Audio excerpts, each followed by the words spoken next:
Alright, hello, this is Lois back with the Greatest Attorney. I just felt like playing this today, so that's what we're gonna do. And it's been a while. I hope everyone had a great Christmas break. It ripped itself apart magnificently, didn't it?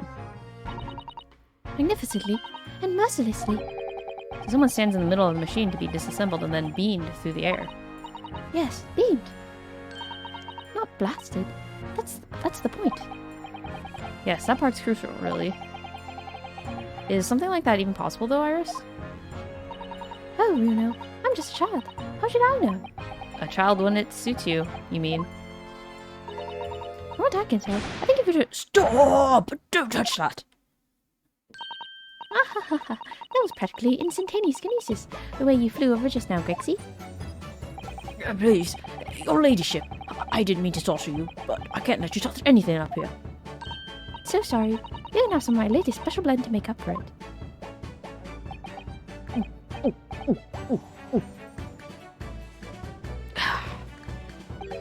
Oh, wonderful. This stuff is really wonderful. It's just like old times, this is.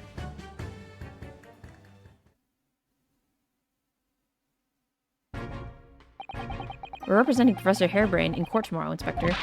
So we should be allowed to examine the scene. Oh, listen, Sunshine, even I'm not allowed to touch anything up here. That blasted special Dispensation for Scientific Equipment Act is to blame. It's driving me potty. Oh yes, that special dispensation. The professor mentioned that too. More red tape's all we need. I don't know what the government thinks it's playing at sometimes. But we're allowed to just look, aren't we? Eh? Surely that's alright, isn't it, Grexy?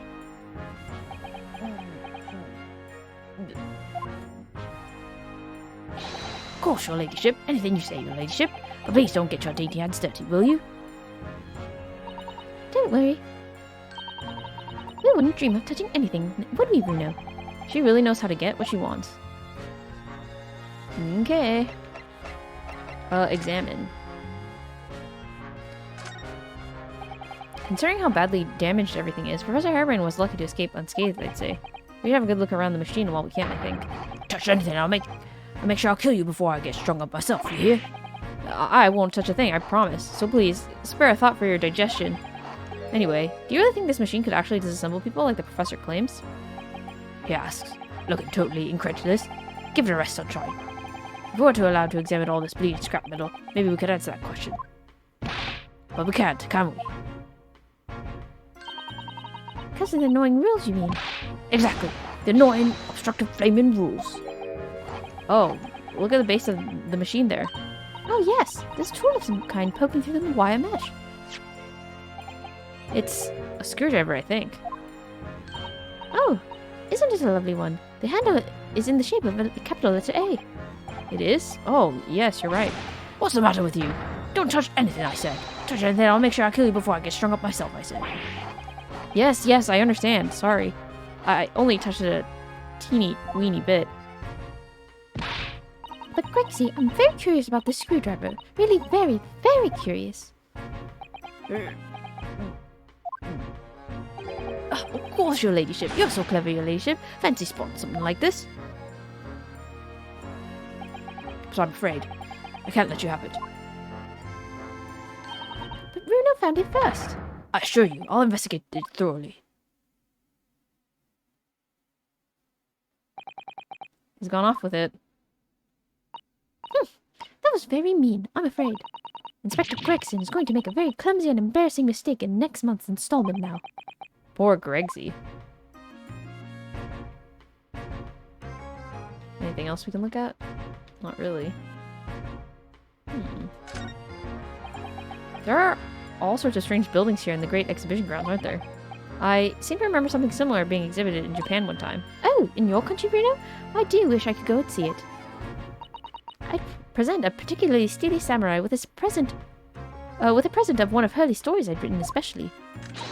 And see if I couldn't get Hurley into a jam against some Bartitsu master ninjas. You might not find as many of those sorts of people around as you think. Oh, well, that's dull. Oh, but I do know a prosecutor with a child marriage top knot I could introduce you to. A chonmei? A chonmage? Really? Do you think I could have any picture taken with it? Do you? Assuming he's recovered from the trim Kazuma gave him a year ago, yes. Ha ha ha ha.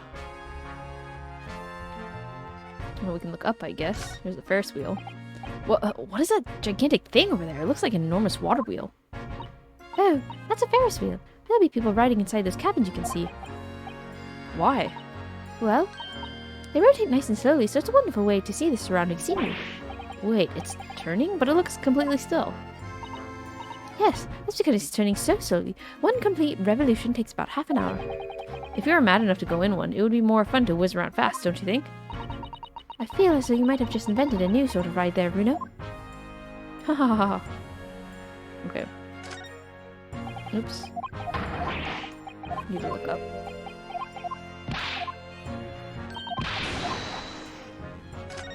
There we go. Wow, look at that thing. That amazing horn-shaped device is pointing towards the crystal tower. I suppose once people are disassembled by the machine, they're shot out of that thing to wherever they're going. I don't think it was supposed to shoot anything, Runo. It was sent to beam people to the crystal tower where they'd be reconstructed in their original form. Well, I don't like the look of it. If it was as amazing as it looked, the accident wouldn't have happened in the first place, of course. I suppose that's true, yes. Nothing ever goes according to plan, does it? It's true. So those are people-carrying balloons, dangling silently in the skies over London. I always thought the day would come when humans would discover how to fly, but I never imagined it would involve them being suspended from colorful floating tamari handballs. I'm sure it must feel amazing, being up there among the clouds. Let's take a ride together, Runo, please. If I'm being perfectly honest, I would like to try it. But without a cast iron guarantee that the thing won't plummet to the ground, I'm too scared. Oh well, in that case, I should tell you what Hurley said.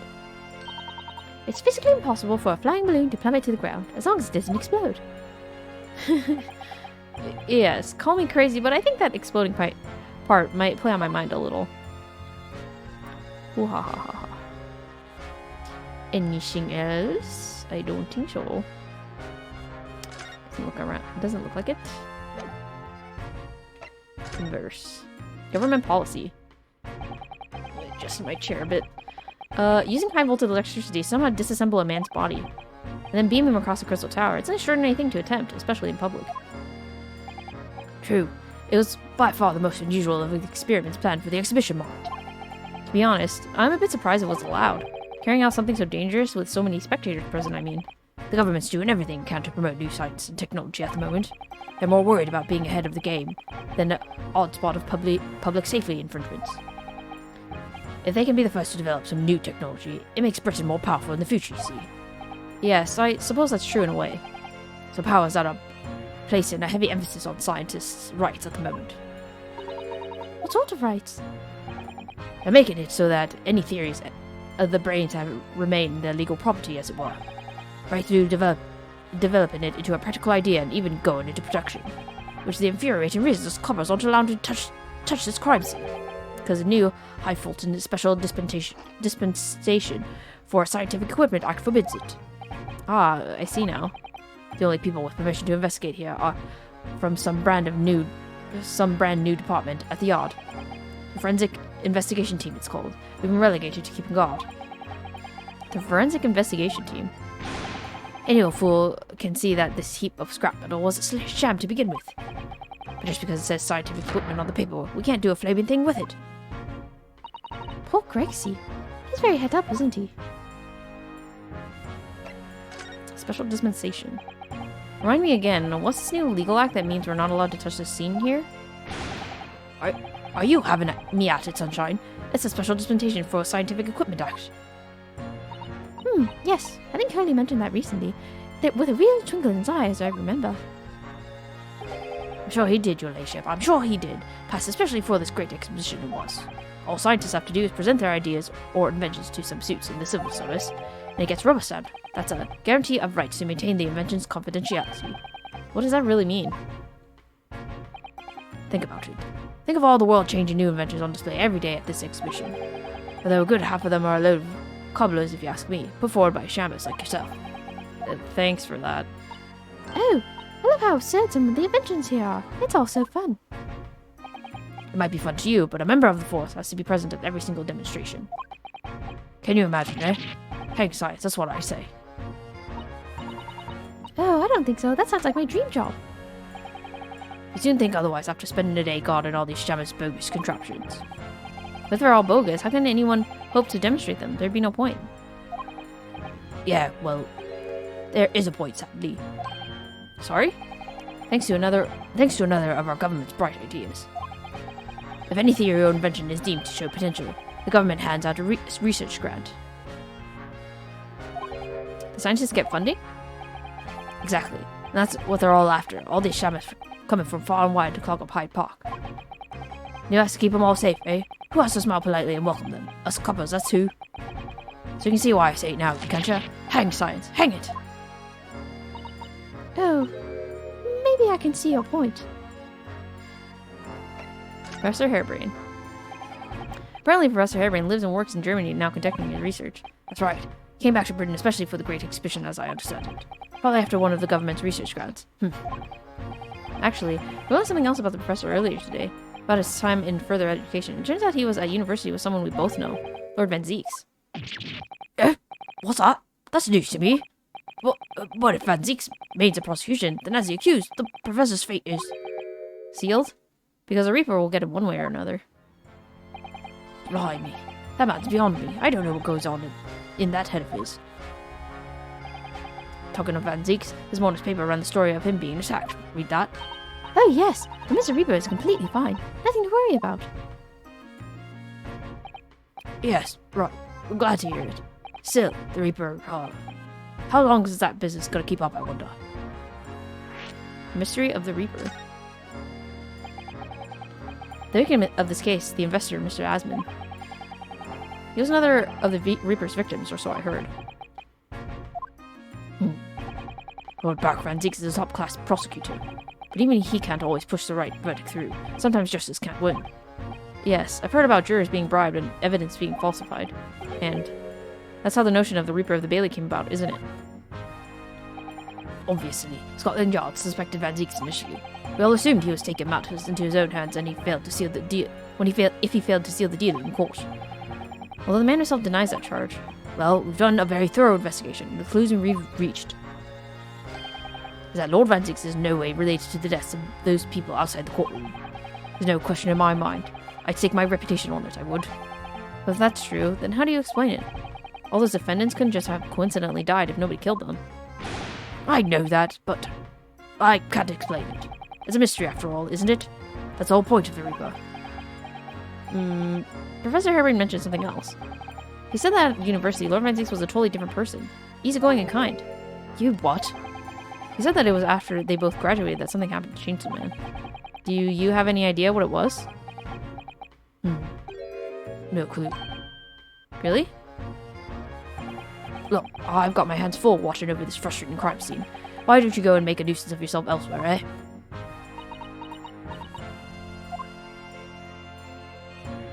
Okay. Where should we go now?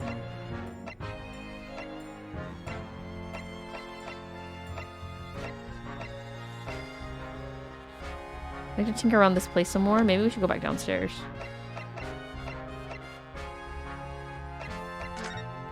Nothing useful to present, right? Let's go here. Or how do we go back down? I guess we... Not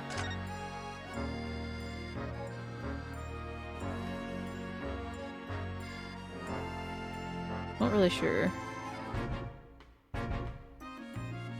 Ba-dum.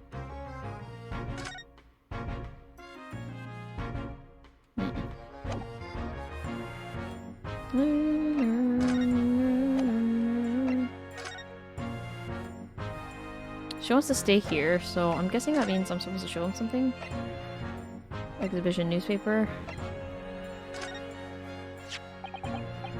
Inspector, have you read this paper? Yeah, 2 unwelcome blasts back to back. This one at the exhibition and the Reaper getting attacked.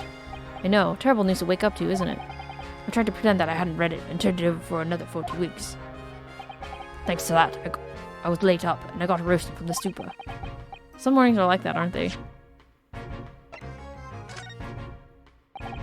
As a detective, what do you make of this? Personally speaking, 9 times out of 10, I find clues turn out to be red herrings. So there's every chance that's totally irrelevant. Okay, so he doesn't have anything to say about that, I guess.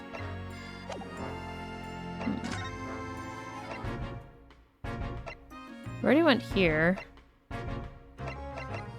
I don't really know where to go.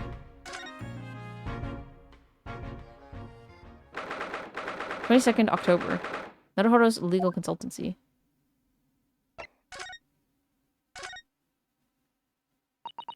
I'm so excited about the prospect of Naruhodo's anything consultancy opening for business again.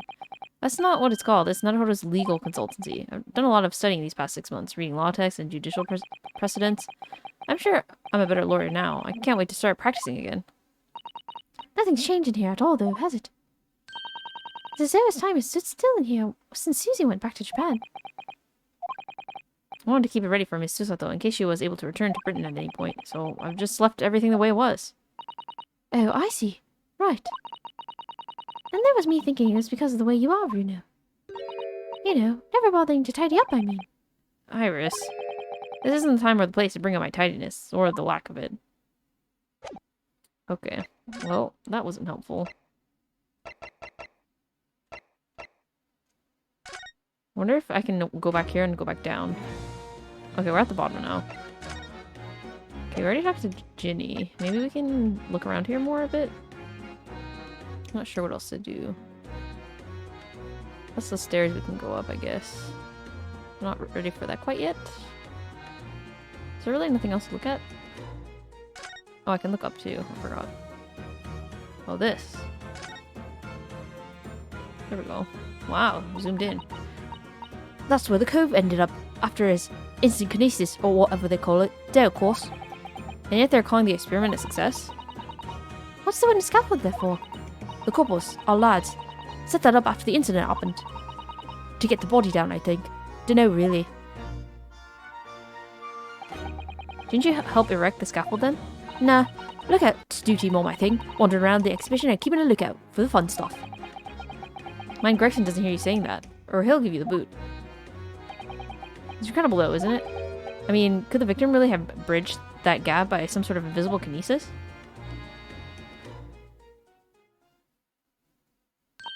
Runo, listen. What? What is it? I've been thinking. Hurley might know something, mightn't he? About what? About Mr. Reaper. About what happened to Lord Van Deeks, you mean? Because it sounds like something very significant occurred after he graduated from university. Something that completely changed his life. Maybe, but I have no idea where to find Mr. Sholmes at the moment. He's in the middle of some big case, isn't he? Here, this is what you need. Well, what's this? Some kind of entrance ticket? Madame Tuspels. Is this supposed to mean something to me? You don't know it? It's the most popular attraction in London at the moment. It's very close to Baker Street, actually. We can go now if you like. No, we don't have time for visiting attractions today, Iris. We have a big trial tomorrow. Well, that's where Hurley is. What? At this popular London attraction? Yes. How is it that you know where he is? Hurley told me. But he told me to keep it a secret from you, Runo. Madame Tuspels. I don't see how it could be related to the case we're investigating here, but then... stranger things have happened, and when they happen, Mr. Sholmes is usually at the heart of them. Okie dokie. Goodbye, Ginny.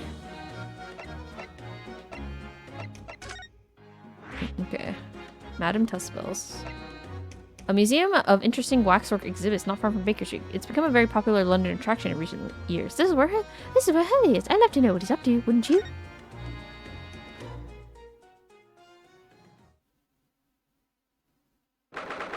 October. Madame Tuspel's Museum of Waxworks.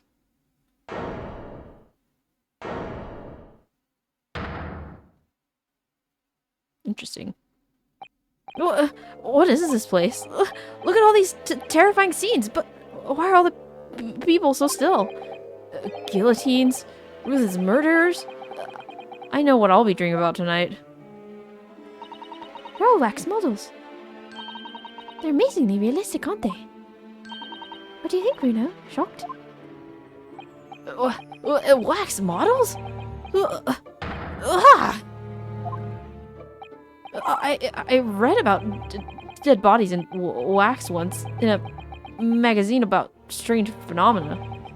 depending on how corpses are kept after death. Parts can turn to wax, apparently. It's called the adipocer?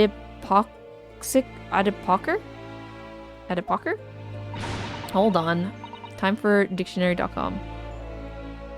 Stop talking about creepy things like that, Ryuno. You're scaring me.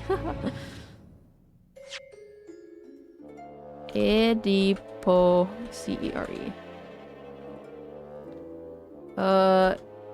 Pronunciation.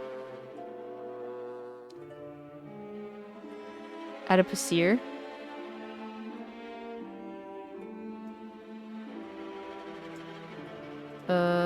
Hold on. Adipocere. Okay, unmute this. Oh yeah, adipocere. Okay, I totally said that wrong. Adipocere. Interesting. Stop talking about creepy things like that, Ryuno. You're scaring me. Anyway, adipocere is... Ah! What now? I've just remembered something else I read in another magazine about strange phenomena. There was an old lady, maybe a witch, who used to pour molten wax over corpses and put them on display. None of the exhibits in here are real.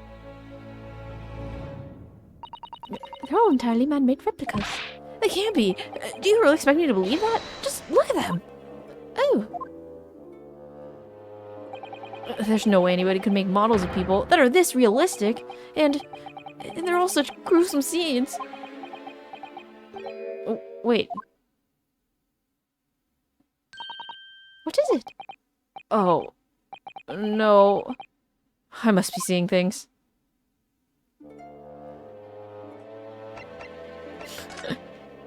Look at this. Look at this. Hello. It's the great detective, Mr. Sherlock Holmes. Mr. Holmes has his own wax statue in here? Really? Well, he is most famous after all. It's an uncanny resemblance, isn't it? It makes my skin crawl to look at it. I know. But look, Ryuno, you can kick this hurley and he doesn't move a muscle. Oh my gosh. You can't go around kicking the exhibits, Iris. Wait. It just moved, I'm sure. And not just a little bit either. Really? Did it? And look closely. There are beads of sweat on his face. Of this waxwork model.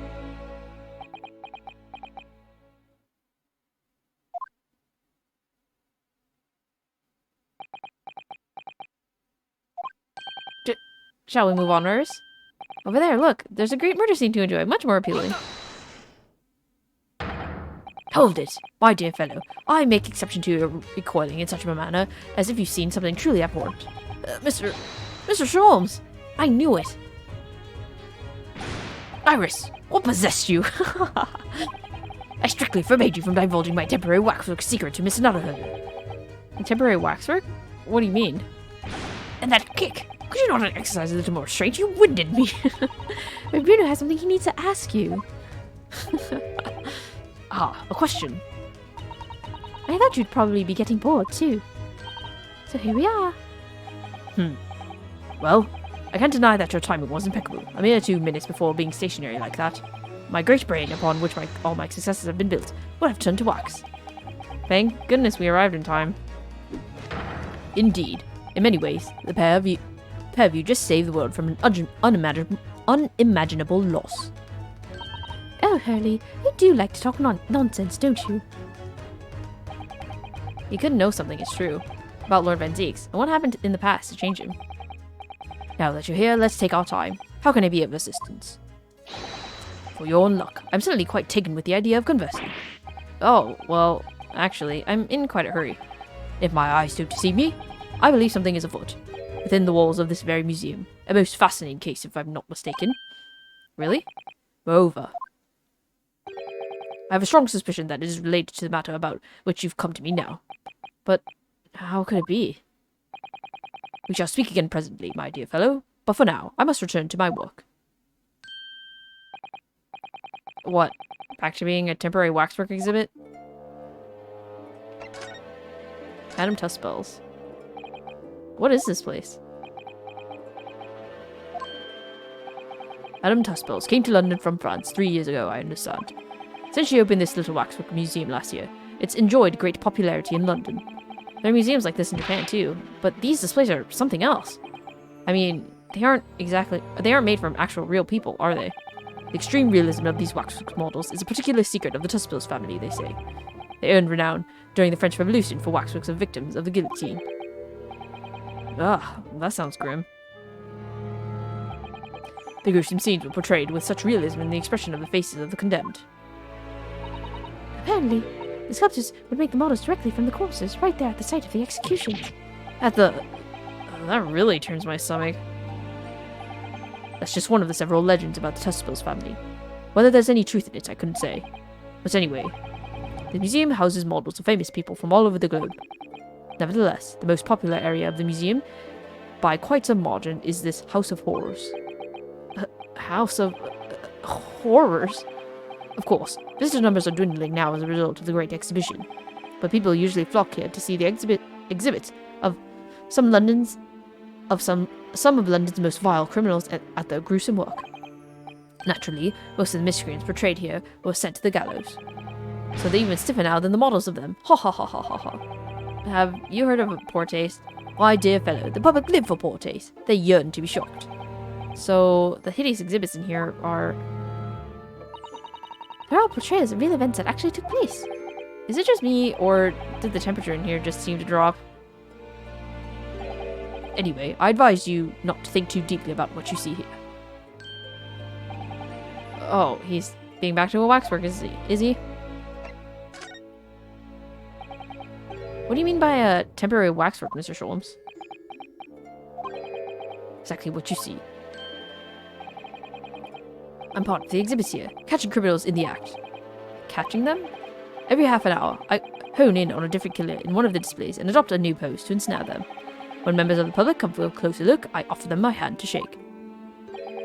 For a shilling, I'll happily allow them to take a photograph with us. Us? Does he mean him and the waxwork murderers in here? But why, Mr. Sholmes? My dear fellow, isn't it obvious? For the money. He really roared at me there. Very fitting for the House of Horrors. As it stands, I may struggle to pay this month's rent. I have the ravenous iris to consider. Oh, Hurley, I'm so hungry. If push comes to shove, I shall have to ask you to do your bit, Mr. Naruhodo. Oh, what's he threatening to rope me into now? So, with that in mind, how about a photograph? As a special treat, you may have your pick of the murderers and scoundrels in here. The choice is yours. Maybe some other time. Remember, Mr. Naruhodo, ignore me at your peril. Back to being waxwork again. Is it just me, or did his final remark there sound a lot like a curse? Something to ask you. Well, what is it you'd like to ask me then? Actually, it's about Lord Van Zeeks. Ah, our friend Mr. Reaper. How did you find him? Well, I trust.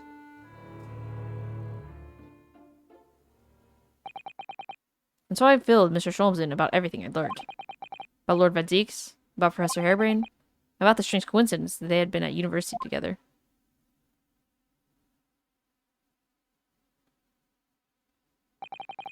So I'm wondering what it is that happened to make Lord Van Zeek such a different person. I was sure that you'd know. You'd know, Hurley. You said there was something going on here in this exhibit hall before. That something was afoot.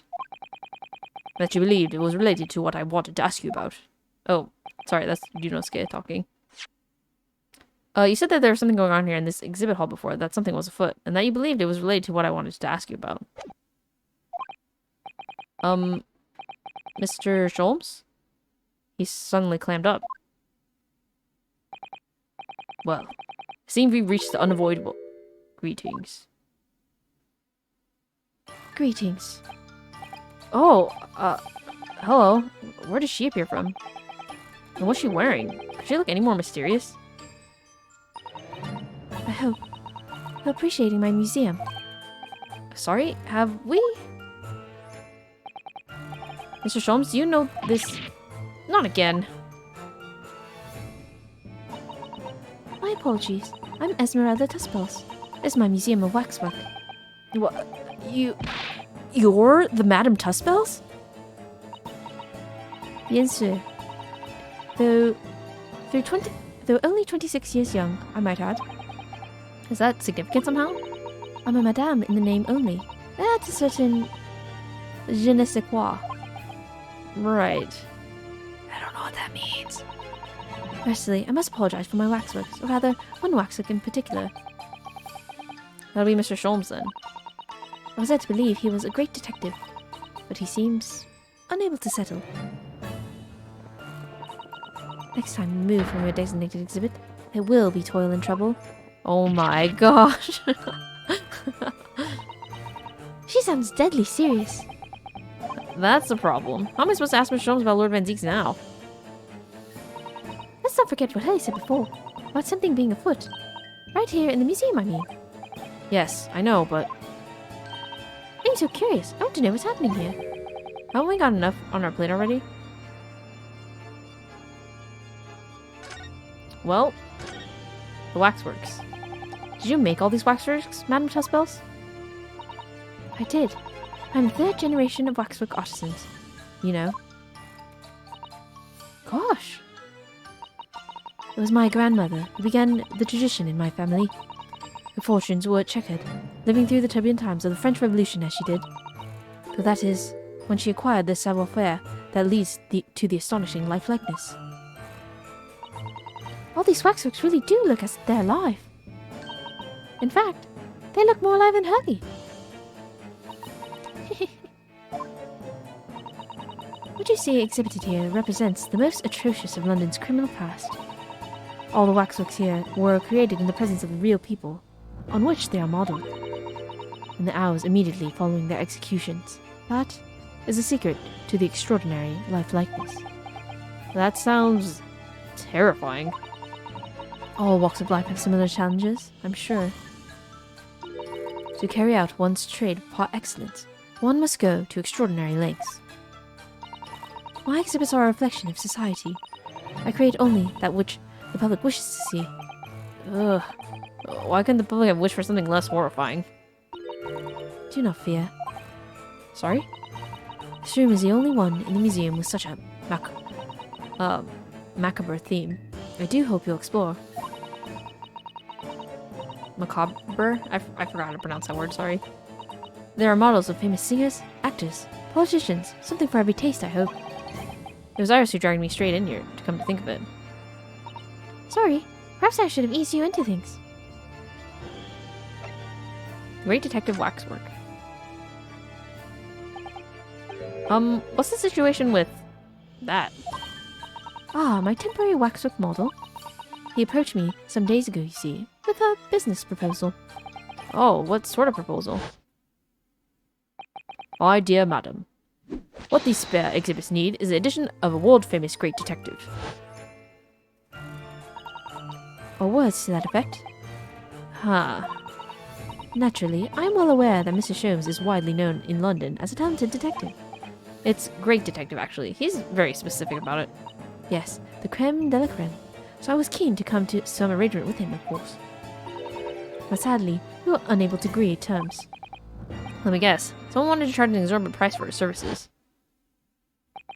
For a mere £500. I will dive into your cauldron of wax this very moment. What the... Or words to that effect. Mr. Sholmes might have overdone it slightly with the sales pitch.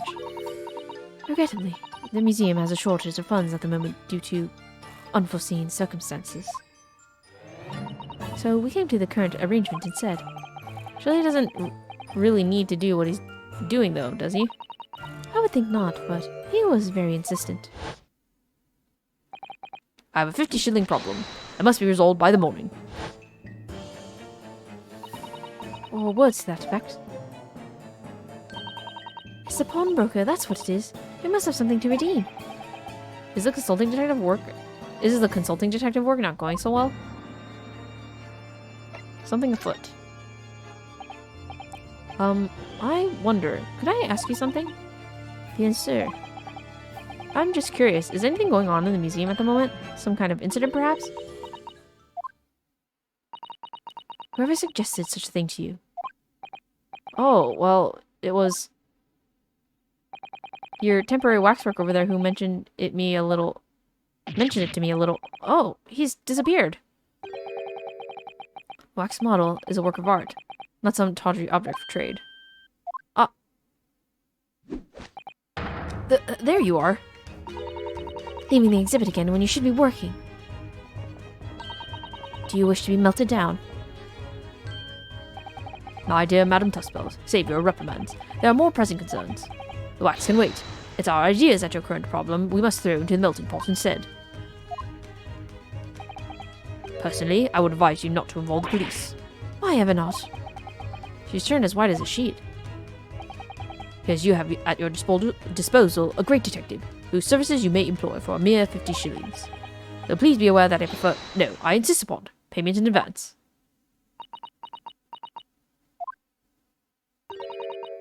Very well.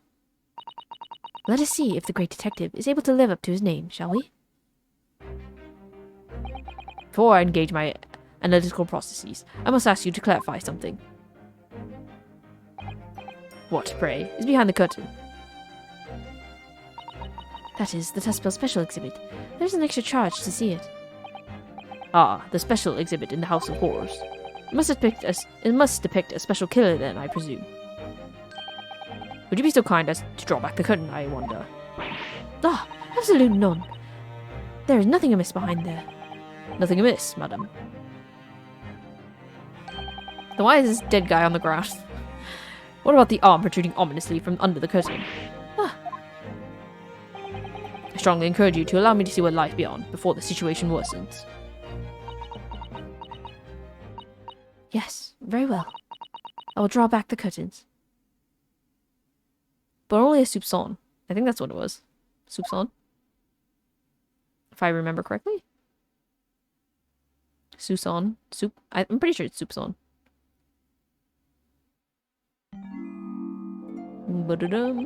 I must confess, I peeked behind the curtain earlier. The special exhibit is a very bleak graveyard scene indeed. And yet, somewhat surprisingly, the waxwork killer one would expect is nowhere to be seen. What does strike one, however, is a portly gentleman lying peacefully on his back on the floor.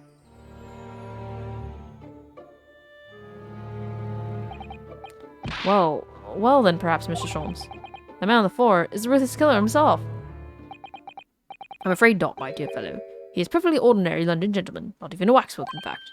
What? Skillfully made as those waxworks are, they are always distinguishable from real humans. So, allow me to present my two conclusions. The first is that a sizable business transaction has been taking place in this special exhibit. Why? Why would you say that? And the second is that the aforementioned transaction is linked to a serious crime. Ah! She looks as pale as candle wax. I don't understand. So, Madame Tuspels, as you've agreed to my fee, you shall now have the pleasure of seeing this famously great detective and temporary exhibit at work. The Great Deduction. The game is afoot.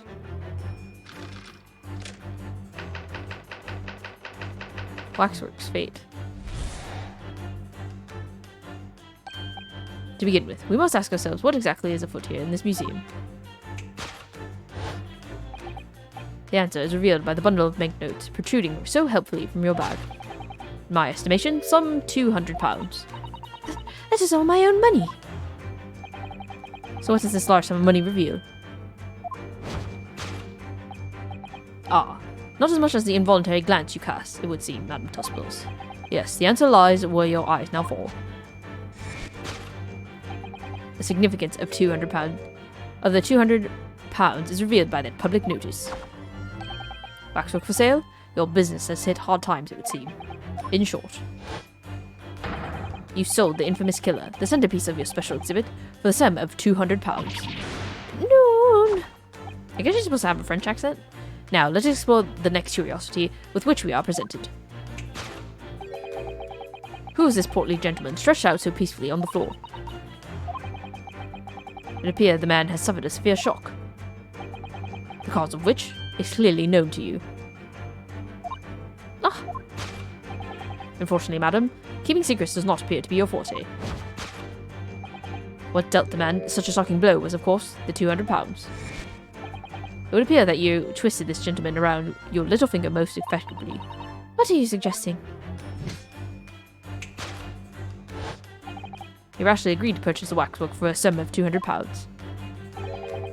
Only when he came to hand the money over did it occur to him what an extortionate amount he was paying. The money was no longer in his hands, so he just collapsed on the floor. And the result, the scene we see before us, he collapsed in shock. Yes, the killer in this special exhibit fetched a killer price. We can only pray that the gentleman's dreams are not plagued with regret. Sold for cash.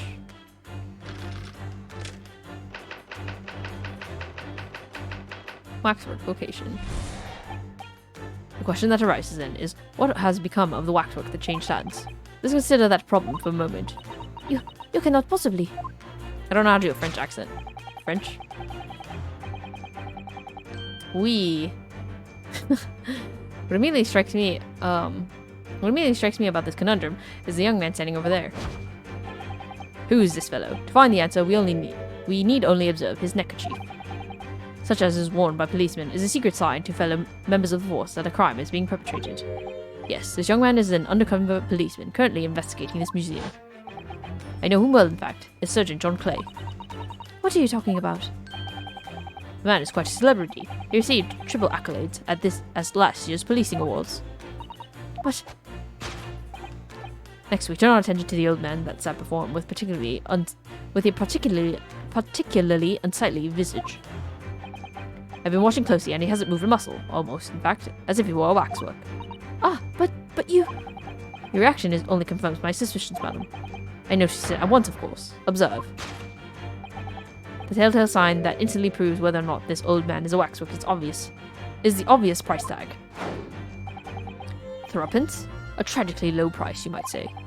Though perhaps the going rate for aging waxworks riddled with cracks. And yet you sold it to the portly gentleman for an exorbitant £200. The sort of plucky behaviour that's sure to attract the attention of Scotland Yard. Isn't that so, madame? I do not... Yes, the waxwork you sold has already been seized by the police and remains in their custody as we speak. The old man must be reunited with his grave in the special exhibit, and not a moment too soon. Discovered already.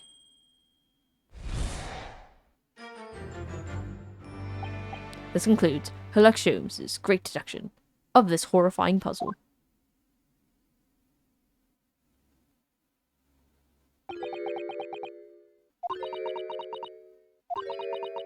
I see I've stunned you all into silence. You have, Hully. You have. And you've obviously upset this young lady in the process. Her cauldron looks awfully hot. If I could just bring up 1 point, Mr. Sholmes? Ah, the notorious Naruhodo 1 point. I'm all ears, my dear fellow. According to your deduction, then, the special exhibit featured this old policeman. So, that would mean he's the particularly ruthless murderer, wouldn't it? The killer policeman, Ottomo.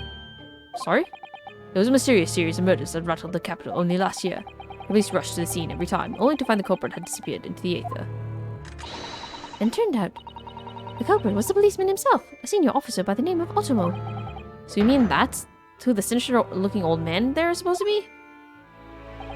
Indeed. He has a particularly grim face, is not unforgettable, in fact. Yes, I remember that odious countenance only too well. But is £200 a lot of money for a wax model? It would be enough to afford one of the latest Steam characters, if that puts things in perspective. So it is quite a lot then. Is there anything else you wish to add? Before I melt you down? That bubbling wax is looking more and more ominous. Imagine just carrying like a giant bowl of melted boiling wax around. Spooky. Ah, the smell of all that molten wax is starting to worry me. Mr. Sholmes did more or less just accuse her to her face, so I think I might have to call on your assistance here, Iris, if that's alright. To make some minor corrections to the great detective's great deductions. Of course it's alright. We'll soon set things straight. Well, let's get started then, shall we? Before Madame Tuspel's vents her anger. Just what I was waiting to hear, my dear fellow. So, Madame Tuspels, in accordance with our agreement, you shall now have the pleasure of seeing this famously great detective and temporary exhibit at work. Bum, bum, bum, bum, bum. My turn. Course correction. Hold it, Mr. Sholmes.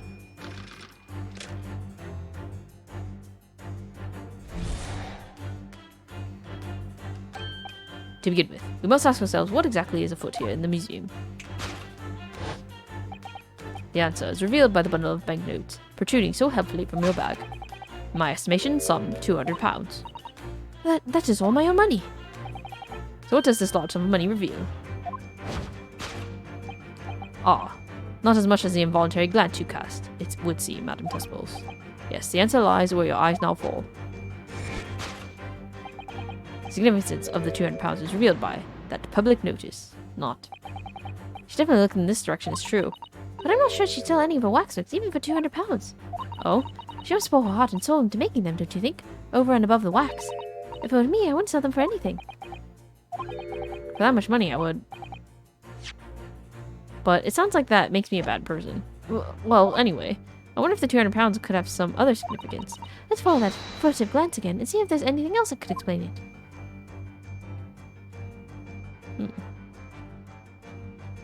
Note on the wall.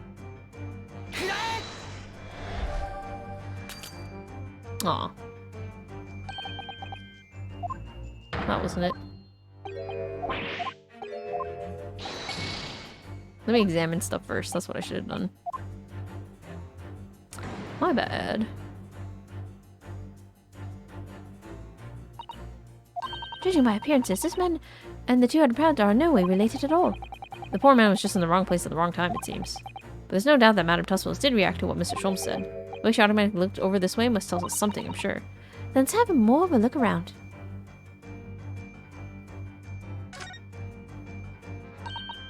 What's that note doing pinned on the wall there? Oh yes, let's see. Dear Madame Tuspels, we've taken the prisoner from this room. The price for a safe return is £200. Have the money ready by noon on 23rd October. What? This is just sort of thing that's left behind when someone is kidnapped. Yes, it's a ransom note. Exactly. Okay, there we go.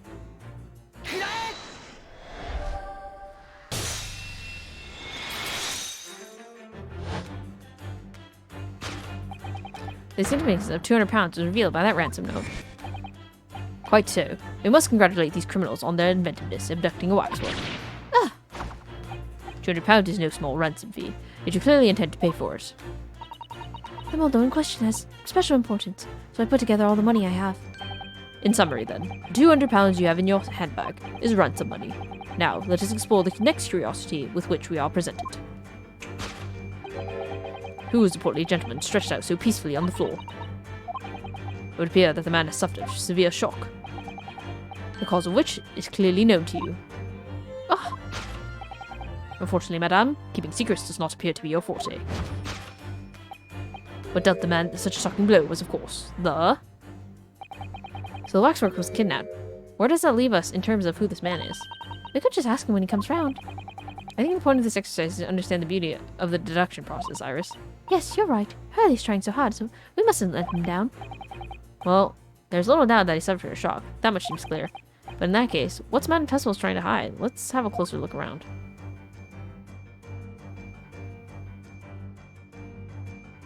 Trying to hide something?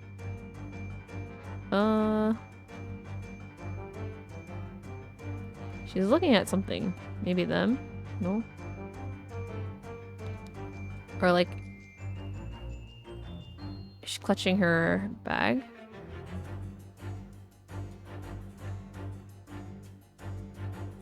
How do I observe this? So she was prepared to pay all that money to get her waxwork back again. Really must have been a special model. Of a mass murderer. Just how special can a model of a ruthless killer be? Well, anyway, we can be fairly sure the man lying on the floor didn't take it. I suppose we should leave him in peace. Long hair braid. Madame Tesmos has very long hair, doesn't she? Yes, but you couldn't tell from looking at her at the front. You know, it looks rather like a whip, don't you think? The sort of whip that could have floored the gentleman with a single crack. That seems a little far-fetched, even for you, Runo. Okay. Hand of Madame. This is just Madame Tesmos's right hand, isn't it? Yes, it must be. I can clearly see her left hand after all. Oh, but wait a minute. This is the left hand as well, look. Don't say just groovy things, Iris, please. And it seems very stiff, too. In fact, it's really hot. You mean... It's made of wax? So this is probably what she's hiding, right?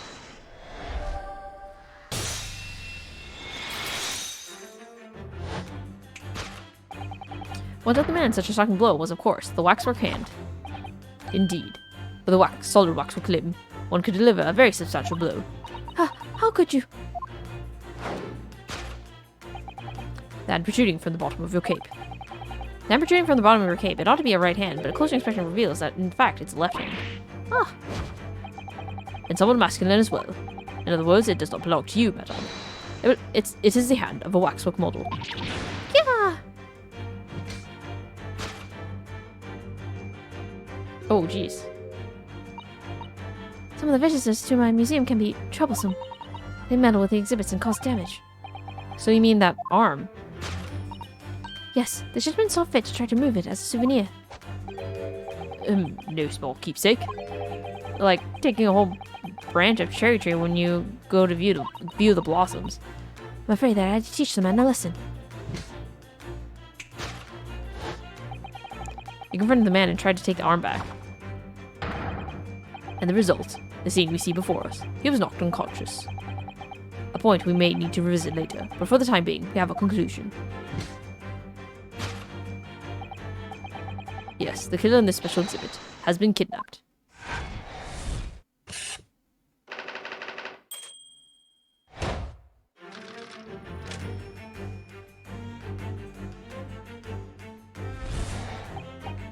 The question that arises then is, what has become of the waxwork that changed hands? Let's consider that problem for a moment. You cannot possibly... What immediately strikes me about this conundrum is the young man standing over there. Who is this fellow? To find the answer, we only need to observe his... According to Mr. Sholmes, the yellow neckerchief is a sign to other policemen that some crime is underway. A way of communicating with his colleagues. With his colleagues without revealing his identity, yes.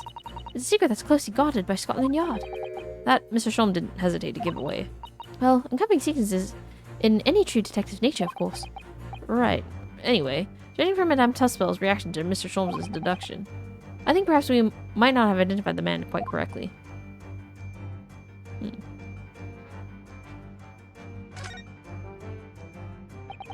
I've seen hats like this in Japan as well. They're called flat caps, aren't they? Yes, or hunting caps. Halley's hat is called a deer stalker, by the way. Hunting, stalking. The British certainly seem keen on catching game. Every time I see a deer stalker, I only think of Mr. Sholmes. But a flat cap makes me think of a Japanese country gentleman somehow. In other words, people from all walks of life wear all different types of hat, so that doesn't really help us. Oh, his arm. Shoulder stub. What the? The man has a stub sticking out of his shoulder where his arm should be. Ah, well that settles it then. Right, this isn't a real person at all. His entire arm's been ripped off from the shoulder down. His arm's been... Of course. That ties in with what we just found out.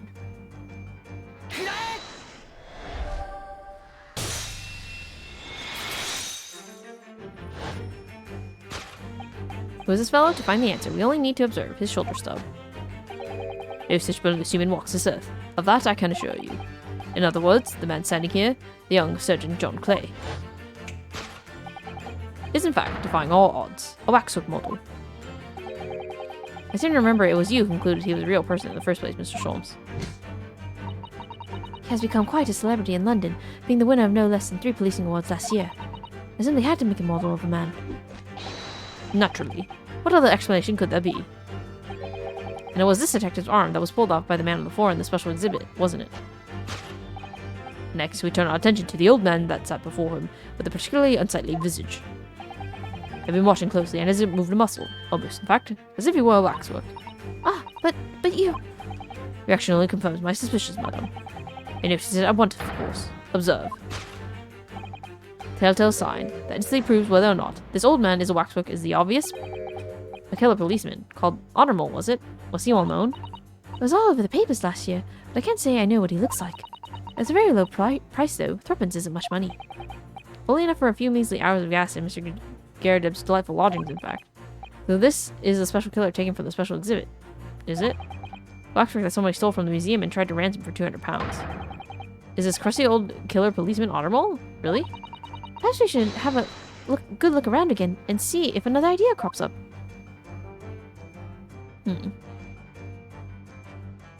Oh, his leg's twitching. Look at this! The old man's tapping his foot like crazy. He seems to be fast asleep, though. He's tapping his foot. He's not tapping his foot consciously then. So, you mean... It must be a twitch. Never mind that. The point is, waxworks don't tap their feet. Oh, twitch. And look at his arm, too. We've seen a scarf like that somewhere else around here, haven't we? I don't believe it. It's a secret sign that lets other detectives know some criminal activity is underway. Yes, it's a fairly changed choice of outfit if he was trying to go unnoticed. Oh, he must be a detective disguised as a policeman. Or a detective disguised as a waxwork model of a policeman. He doesn't look like he's clever enough to think of something like that, though. Perhaps you should try to be a little more polite about him, Iris?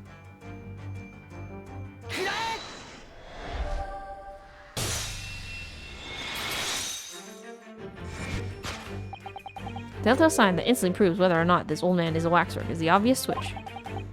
Even the most realistic waxworks do not exhibit a twitch. In other words, the splendid old man is in fact a genuine member of Scotland Yard. A slight shift in your choice of adjectives then. And there you have it. Well, Madam Tuspels? Well, what? It was me who contacted the police and demanded that someone come in the first place. He is clearly fatigued. He is sound asleep. But then, what's this tag about showing a price of three pence? No doubt the price tag of the muffler was the old Bobby purchased recently at the local market. And I presume he was with a scarf tied around his arm. Does that not strike you, Mr. Naruhodo? Yes, the secret sign used by detectives to show that some criminal activity is currently underway. Of course, because as you know, there has just been such criminal activity happening here. As you deduced from the very beginning, Detective. So, it would seem that we finally arrive at the truth.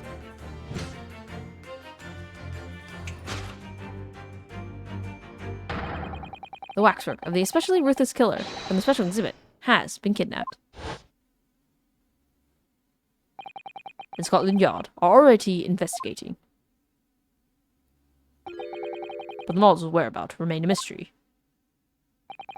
Thus concludes Sherlock Holmes' great deduction of this horrifying puzzle.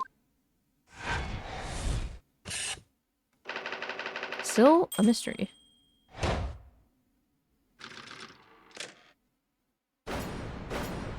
Deduction complete. Elementary.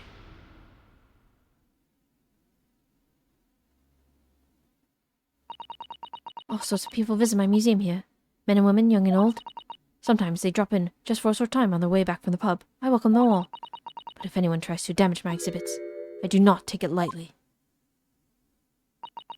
Anyway.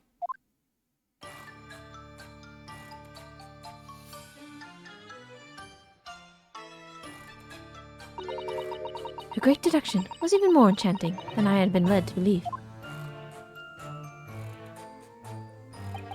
It was a pleasure, my dear madam. I'm gratified that you enjoyed the spectacle.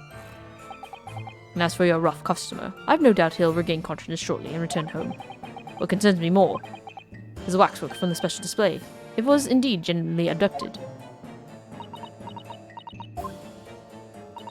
Yes, tragically, it was. And I would ask you to recount to us the events surrounding the stolen waxwork. In as much detail as possible, if you please. Very well. But after I have told you what I know, I must insist that you return to your work. The talents of a great detective could be put to better use, I feel, but as you wish. Okay. Sorry for the short stream again. I think I'm actually gonna be done for today, though. I guess I've just been really tired lately because I've been so busy. But yeah, I'll try to fit in streams when I can, even if it's just for an hour. But yeah, appreciate anybody who's watching. And thanks for stopping by. We will either continue this or Paper Mario next time. So yeah, thank you so much for watching, and I'll see you all in the next one. Bye bye.